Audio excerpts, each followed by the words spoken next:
지금 전 세계는 태양광 에너지를 두고 쩐의 전쟁을 벌이고 있습니다. 국제에너지기구 IEA에 따르면 세계 태양광 제조 시장 점유율의 80% 이상을 중국이 장악하고 있습니다.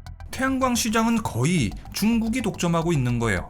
미국은 중국의 태양광 독점을 견제하기 위해서 중국산 태양광에다가 50%의 관세를 매기고 중국산 태양광의 우회 수입도 막고 자국의 태양광을 밀어주고 있습니다. 2023년에만 미국은 태양광 에너지에다가 약 380억 달러를 투자했는데 이것은 태양광 에너지 분야가 처음으로 석유 투자액을 넘어선 금액입니다. 미국의 태양광 운영 용량은 2028년 375기가와트로 미국의 연간 전기 소비량의 약 20%를 차지할 예정입니다. 그 이후로도 미국은 계속해서 태양광에 투자함으로써 태양광 발전 비율을 늘려갈 예정이죠. 이런 미국의 행보에 중국은 공정무역하라 해! 라면서 반발하고 있어요. 그래서 중국 역시도 미국산 물건을 수입 금지시키고 관세를 매기면서 보복하고 있어요. 아니 지금까지 보호무역 엄청 해오던 중국이 이런 말을 하면서 반발하니까 조금 어이없긴 한데 자 어쨌든 이렇게 미국하고 중국이 태양광을 두고 치고받고 싸우는 사이에 전 세계 수많은 국가들도 태양광에 투자하고 또 태양광을 설치하고 있어요. 그 규모는 상상할 수도 없을 만큼 막대하죠. 2023년도 상반기에만 약 2,400억 달러가 태양광에 투자됐는데요. 이게 하나로 거의 320조 되는 돈이에요.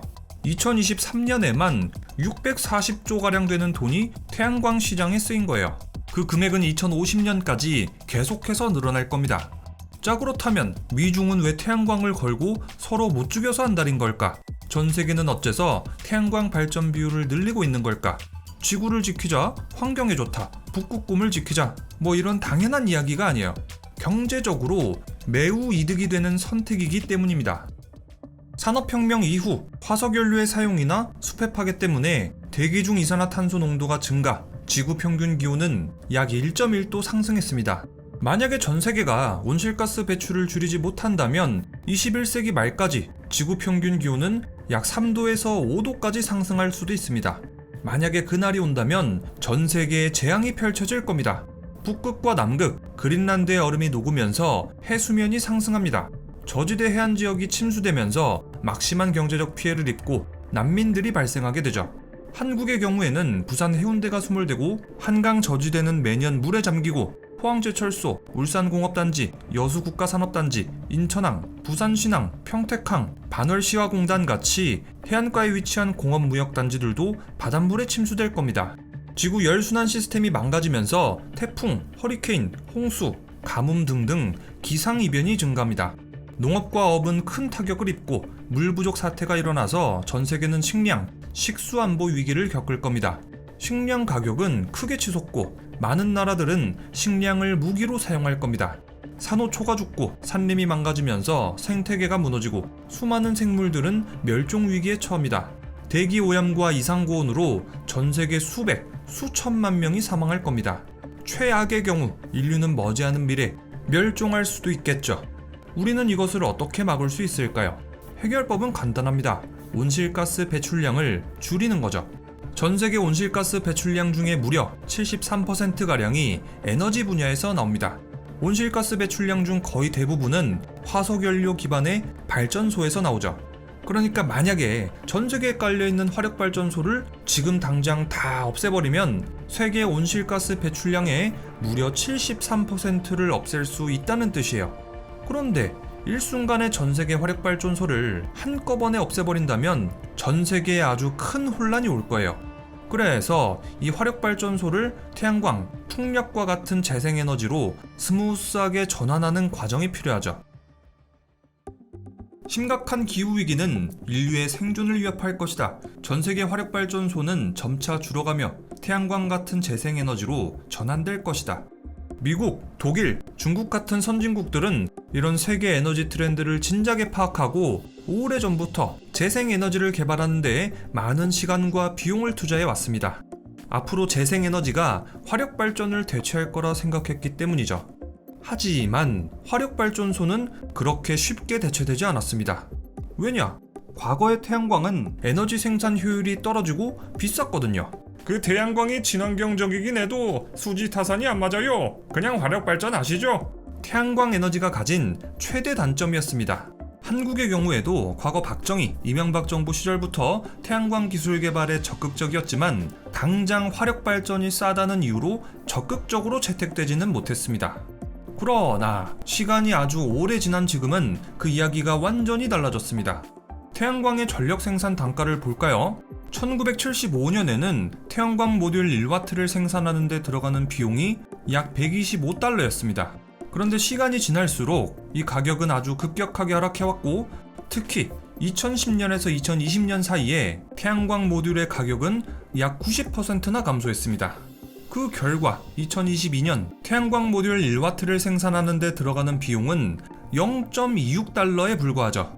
지금도 이 가격은 계속해서 내려가고 있습니다.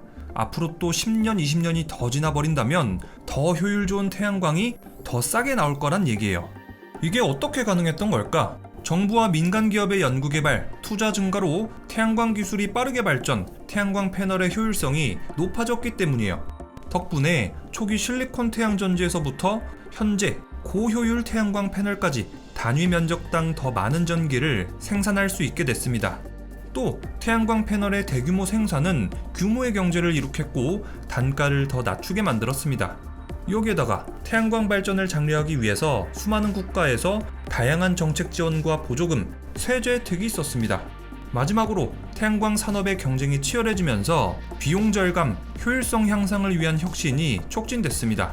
이런 다양한 요소들이 결합돼서 태양광 설비의 가격은 내려가고 태양광의 효율은 올라갔죠. 자, 그래서 아주 예전에야 태양광이 친환경이긴 한데 수지타산이 안 맞지 않나? 라는 말이 나왔지, 최근의 태양광의 위상은 기술의 발전, 생산 효율의 급상승으로 크게 달라졌어요. 2013년 기준 전 세계 에너지 생산 비율 중에서 태양광이 차지하는 비율은 고작 0.57%에 불과했습니다. 그런데 최근에는 태양광의 발전으로 전 세계는 태양광을 깔기 시작했어요. 겨우 10년이 지난 2023년 기준 세계 전력 믹스 중에서 태양광 발전의 비중은 약 5.5%까지 올라갔습니다. 2024년에는 7%에 이르고요. 이와 함께 풍력 발전 비율도 7.82%로 올랐죠. 현재 전 세계 전력 믹스 중 재생에너지는 20%에 육박합니다. 반면에 2007년 41%에 육박했던 화력 발전 비율은 35%까지 그 비율이 가장 빠르게 하락했습니다. 태양광 발전 비율은 모든 에너지원 중에서 가장 빠르게 성장했고, 반면에 화력 발전은 가장 먼저 퇴출되고 있는 중이죠. 영국은 2015년 23%에 달했던 석탄 발전 비율을 2022년 1.6%로 크게 줄였습니다. 독일은 2030년까지 석탄 발전을 완전히 중단할 계획이죠. 프랑스는 2022년 마지막 화력발전소를 폐쇄했고요. 일본은 2030년까지 화력발전소의 90%를 폐쇄시킬 계획입니다. 미국은 2003년 석탄 발전 비율이 51%에 달했습니다. 하지만 2022년 기준으로는 약 23%까지 감소했죠. 2030년까지 미국의 석탄 발전 비율은 10% 이하로 감소할 것으로 예상됩니다. 반면 미국의 재생에너지 비율은 2003년 8.5%에서 2022년 20.7%까지 올라갔습니다. 중국은 미쳤어요. 2023년에 중국은 무려 70GW나 되는 신규 화력발전 용량을 추가했습니다. 이것은 전 세계 신규 화력발전소 건설의 95%에 해당하죠. 태양광의 아주 먼 미래는 어떨까요? IEA의 최신 세계 에너지 전망 보고서에 따르면요, 2030년까지 태양광, 풍력 같은 재생에너지가 전 세계 전력 믹스의 50%를 차지할 것으로 예상했습니다. 2050년에는 무려 80%에 이를 것으로 봤죠. 영국 엑세터대 연구진은 2050년까지 태양광 발전이 전체 에너지원의 50% 이상을 차지할 것이며, 이 흐름은 이미 되돌릴 수 없다고 밝혔습니다. 반면에 화석연료는 62%에서 21%로 비중이 크게 줄어들죠. 연구팀은 지난 10년간 태양광 패널 설치 대수는 매년 25%씩 늘어났고, 태양광 발전 비용은 매년 15%씩 감소했는데, 태양광 설치 대수가 늘수록 비용 감소 폭이 컸던 점이 이와 같은 전망치로 이어졌다고 분석했습니다. 자, 이렇게 태양광 에너지의 지속적인 기술 발전으로 경제성이 크게 좋아지면서 효율이 많이 좋아졌습니다. 앞으로 화력 발전은 줄고 태양광 같은 재생에너지 비율이 크게 늘어날 예정이죠. 전 세계는 태양광 같은 친환경 에너지로 전환하기로 합의했습니다. 그리고 이것은 전 세계 에너지 분야에서 되돌릴 수 없는 큰 흐름이죠. 이런 세계 에너지 트렌드 속에서 대한민국은 미래 에너지 정책을 어떻게 꾸렸을까? 안타깝지만 한국은 세계 에너지 트렌드를 별로 따라가지 못하는 분위기예요. 재생에너지, 특히 태양광 비율부터가 아직 멀었다는 생각입니다. 한국 정부는 2017년 재생에너지 3020 이행계획을 발표하면서 재생에너지 보급을 2030년까지 30% 수준으로 달성하겠다고 선언했습니다. 하지만 현 정부 들어서 재생에너지 보급 계획은 크게 축소됐는데요. 제10차 전력수급 기본계획을 보시면요. 재생에너지 발전량 비중은 2030년까지 기존의 30%에서 21.6%까지 대폭 축소됐습니다. 반면에 석탄발전소는 2030년까지 39.1GW에서 31.7GW까지 19% 감축에 불과하고요. 41개의 화력발전소는 그대로 가동할 거라고 해요. 이것은 한국이 전 세계 에너지 트렌드를 전혀 따라가지 못하는 판국이에요. 중국을 제외한 전 세계 석탄 발전 용량은 꾸준히 감소하고 있습니다. OECD 국가들은 2030년까지 석탄 발전 용량이 29% 감소할 전망이에요. 이대로 간다면 한국은 2030년 OECD 국가들 중에서 미국, 일본에 이어서 세 번째로 가장 많은 석탄 발전 용량을 보유할 예정입니다. 미국의 국제에너지 정책 분석 비영리 단체 글로벌 에너지 모니터는 한국의 에너지 정책에 대해서 이런 의견을 냈습니다. 한국 정부가 지금 추세대로 2030년 이후까지 석탄 발전에 계속 의존할 경우 탄소 배출량 감축과 탄소 중립 목표 달성 실패라는 비참한 결과를 맞이할 겁니다. 또 국제사회는 이런 우려의 목소리를 내고 있죠. 한국은 2030년 이후에도 석탄 발전에 계속 의존하면서 기후 위기를 부추기는 꼴입니다. 이것은 매우 우려스럽습니다. 한국의 이런 에너지 정책은 한국의 미래에 좋지 않은 선택일 가능성이 아주 높습니다. 왜냐? 한국의 미래 경제가 재생에너지에 달려있거든요. 그 첫 번째 이유는 탄소세입니다. 자, 여기 한국에 엉이철강이라는 회사가 있어요. 엉이철강은 지금까지 철강을 만들어서 해외에 잘 수출하면서 기업 활동 열심히 하고 돈도 많이 벌고 있었어요. 전 세계 1등 철강 기업이죠. 엉이철강은 독일에 정말 많은 철강들을 수출해 왔는데 갑자기 독일이 이런 정책을 내버린 거예요. 야! 우리 독일에 수출하는 기업들 말이야! 앞으로 너네 물건 우리나라에 수출할 때 탄소 얼마나 많이 배출했는지 그거 다 제출해. 그리고 탄소세 말이야. 지금 탄소세가 톤당 45유로인데 말이야. 그 내년부터 55유로야. 처신 잘 하라고. 아니 뭐라고요? 발등에 불이 떨어진 엉이철강. 엉이철강은 부랴부랴 회사에 사용하는 전력 중에 얼마만큼이 화석연료에서 오는 건지 비교하기 시작합니다. 2023년 기준 한국의 에너지 믹스는 화석연료가 전체 전력 생산의 약 61%를 차지합니다. 이 중에 석탄은 약 34.3%, LNG는 26.8%를 차지합니다. 엉이철강이 철강 만들 때 사용하는 전기 중에서 약 61%가 화석연료에서 나오는 셈인 거라 그냥 전기만 사용해도 탄소를 엄청 많이 배출하게 되는 셈인 거예요. 엉이철강은 억울한 나머지 독일에 가서 따집니다. 아니 그거 너무한 거 아니에요? 한국 전력 믹스가 이런 거를 내가 도대체 어떡하라는 겁니까? 야! 그럼 네가 직접 어디다가 태양광이라도 짓든가 아니면은 탄소 거래라도 해. 그것도 아니면은 네가 직접 한국 정부라도 설득해 보든가. 네가 알아서 할 일이지 뭘. 결국 엉이철강은 울며 겨자 먹기로 독일에 탄소세를 냅니다. 납부한 탄소세만큼 엉이철강의 가격 경쟁력은 떨어지고 철강 가격이 비싸지니까 고객들은 더 이상 엉이철강의 철강을 찾지 않습니다. 혹은 탄소세를 낸 만큼 철강 가격을 올렸더니 수지타산이 아예 안 맞아버리면 엉이철강은 독일로의 수출을 포기하게 됩니다. 자, 그렇다면 독일 정부는 어째서 탄소세를 받는 걸까? 독일의 재생에너지는 전체 전력 중에서 약 60%에 달합니다. 풍력이 약 32%, 태양광은 12%, 바이오매스와 수력이 그 나머지를 차지하죠. 석탄과 LNG는 각각 10%, 12%에 불과한데 이마저도 계속 감소하는 추세죠. 그러니까 독일 입장에서는 지구온난화에 대비해서 재생에너지를 늘리고 화석연료 사용을 줄여온 거예요. 그동안 독일은 환경을 위해서 상당한 시간과 돈을 써가면서 노력해온 거죠. 그런데 그 노력을 전혀 안 들이고 화석연료를 펑펑 써가면서 물건만 싸게 만들고 기후위기는 나몰라라 하는 나라. 곱게 볼 리가 없겠죠. 그래서 독일 입장에서는 자국 기업을 보호할 필요도 있고 다른 나라, 다른 기업들에게도 똑같이 탄소 배출을 줄이도록 유도하고 지속 가능한 경영을 하도록 요구하는 거예요. 기후변화에도 대응하는 거고요.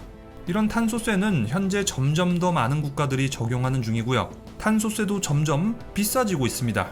화석연료 사용 비중이 고작 5%에 불과한 스웨덴은 톤당 109유로를 탄소세로 요구하고 있습니다. 핀란드는 톤당 약 62유로, 노르웨이는 톤당 약 69유로, 아일랜드는 33유로, 프랑스는 44.6유로의 탄소세를 매기고 있죠. 뒤늦은 재생에너지 전환이 한국 경제에 나쁜 이유 두 번째, 아리백입니다. 아리백이 뭐냐면 국제비영리단체 클라이밋 그룹이 2014년에 출범한 기후위기 자율동참 캠페인인데요. 내용은 이렇습니다. 아리백에 참여한 기업들은 모든 전력을 2050년까지 재생에너지를 사용하거나 자가생산으로 조달해야 됩니다. 그런데 아리백이 자발적인 참여라고는 해도 별로 자발적이진 않아요. 하나 예시를 들어보죠. 애플은 실제로 아리백에 가입돼 있습니다. 그래서 애플은 아이폰을 제작할 때 100% 친환경적으로 탄소 배출 없이 제품을 만들려고 노력하고 있습니다. 그런데 애플은 이런 조건을 자기들한테 부품을 공급하는 하청업체들한테도 똑같이 요구해요. 아리백에 따르면 최종적으로 제품 하나 만들 때 들어가는 모든 부품들의 탄소를 따지기 때문이죠. 그러니까 애플이 하청업체한테 액정 하나 납품받아도 그 액정 하나 만드는데 탄소가 얼마나 많이 배출됐는지 알아야 되는 거예요. 저 하청업체들에게 알립니다. 이제 애플은 모든 제품을 제로 탄소로 만들 겁니다. 여러분들도 앞으로 저한테 물건 공급할 때 제로 탄소로 물건 만들어서 보내십시오. 이거 못 지키면 앞으로 당신들이랑 거래 끊습니다. 자, 그럼 수고들 하십시오. 애플에 철강을 공급해오던 엉이철강. 그런데 애플의 이런 정책에 발등에 불이 떨어졌습니다. 그 엉이철강, 당신들은 그 철강 하나 만드는 데 들어가는 에너지 중에 재생에너지 얼마나 씁니까? 이거 별로 안 되는데 2023년 기준으로 6.5% 조금 넘습니다. 그럼 저희는 다른 철강 회사 알아봐야겠네요. 그럼 수고하십시오. 애플은 이렇게 엉이철강과의 거래를 끊어버립니다. 독일로의 수출과 애플이라는 거대 고객까지 잃어버린 엉이철강. 결국 엉이철강은 세계적으로 경쟁력 있는 회사였지만 기후변화로 생겨난 여러가지 정책 때문에 버티지 못하고 문을 닫고 맙니다.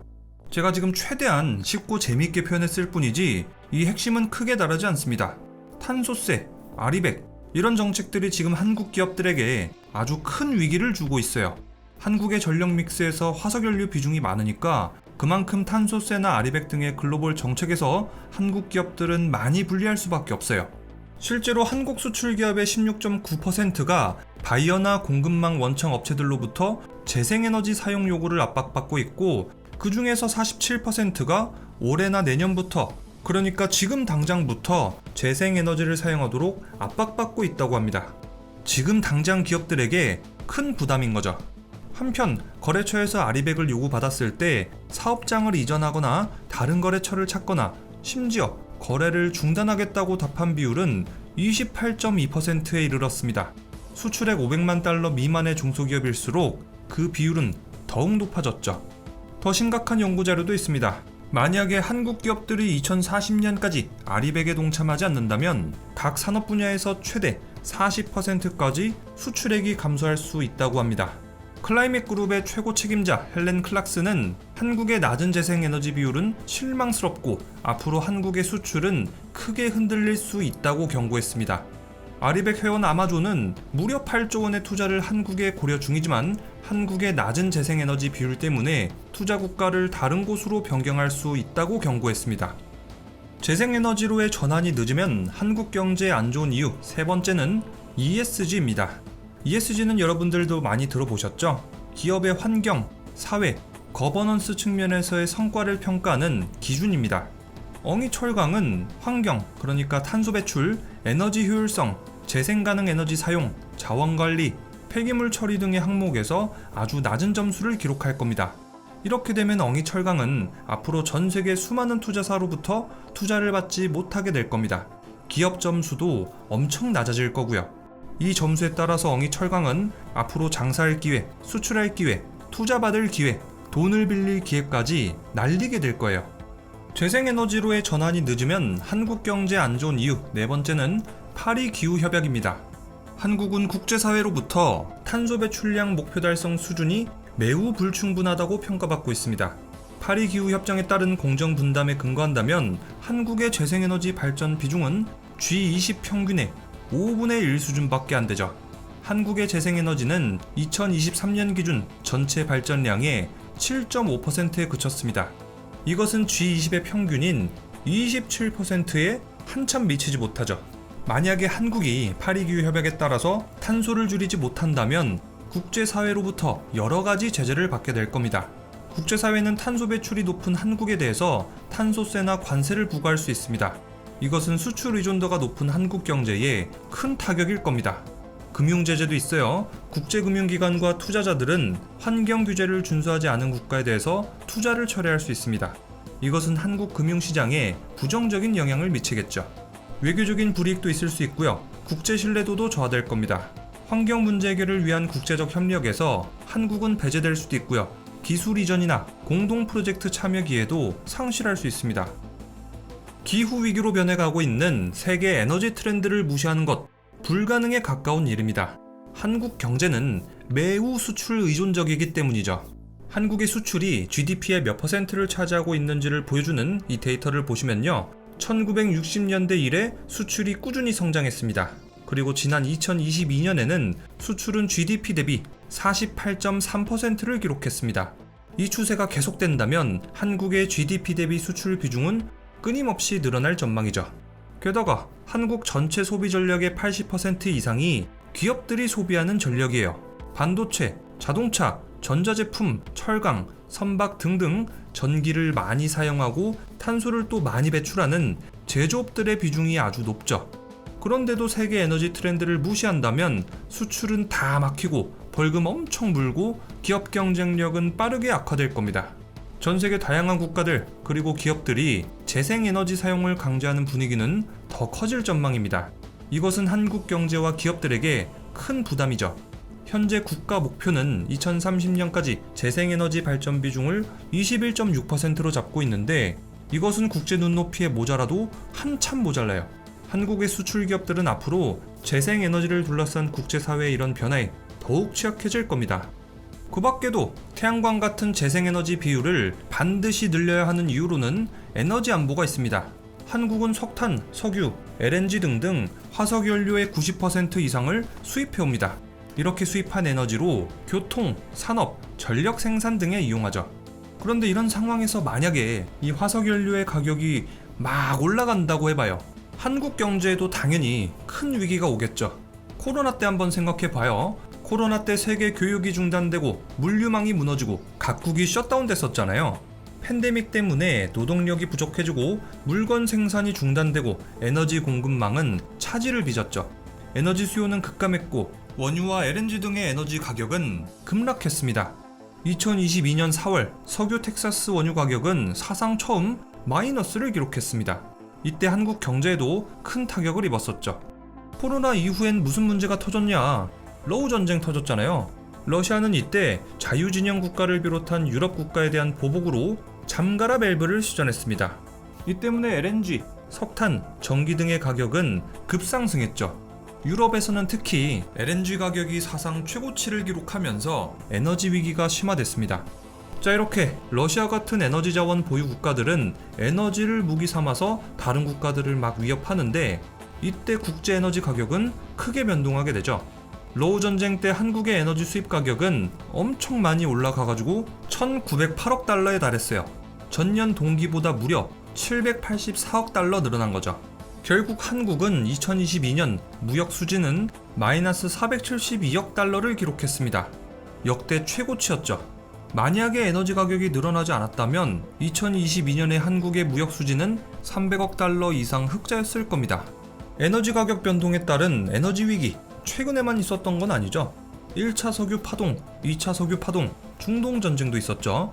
2008년에 국제유가가 폭등했을 때는 배럴당 140달러를 넘었습니다. 이런 일이 닥칠 때마다 기름 한 방울 나지 않는 한국에서는 정말 큰 경제적 위기를 겪었죠. 한국의 화석연료 사용 비중이 현재도 정말 높은데요. 만약에 이 비율을 낮추지 못한다면 앞으로도 계속해서 에너지 위기가 올 때마다 한국 경제도 함께 휘청휘청하게 될 거예요. 그래서 적절한 전력 믹스가 반드시 필요하죠. 특히 태양광 에너지의 경우에는 한번 태양광을 설치해두면 더 이상 외부에서 에너지를 수입하지 않고도 안정적으로 꾸준히 몇십 년 동안 전력을 생산할 수 있다는 큰 장점이 있습니다.